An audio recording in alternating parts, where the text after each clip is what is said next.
Xiddiga Sadio Mane oo dhaawac soo gaadhay Salaasadii nala sheegay in aanu taam u noqonayn oo uu ka maqnaanayo koobka adduunka ayuu war cusub ka soo kordhay xaaladiisa waxaana faraxsan taageerayaasha xulka qaranka Senegal oo rajo aad u yari u soo bilaantay. Mane ayaa laga saaray garoonka kooxda Bayern Munich kulankii Werder Bremen Salaasadii markii uu xanuun ka dareemay muruqa lugta midig waxaana war-saxaafadeed ay Arbacadii soo saartay kooxdiisa Bayern Munich lagu sheegay in lagu sameynayo baaritaano dheeraad ah balse aanu qayb ka ahayn kulanka shalka. Xiriirka kubadda cagta Senegal ayaa la sheegay inay go'aamiyeen in Sadio Mane lagu daro xulka qaranka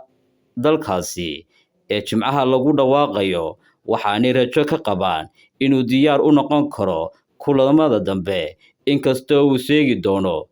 ciyaaraha ugu horeeya koobka adduunka.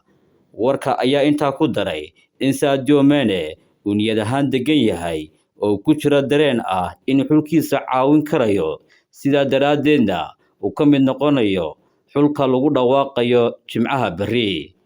30 sano jirkan oo Bayern Munich u dhaliyay 11 gool xilli ciyaareedkan ayaa waxa uu hore xulkiisa ugu qaaday koobka qaramada Afrika iyadoo sidoo kalena uu soo saaray koobka adduunka markii ay rikoodhayaal ay ku garaaceen xulka qaranka Masar.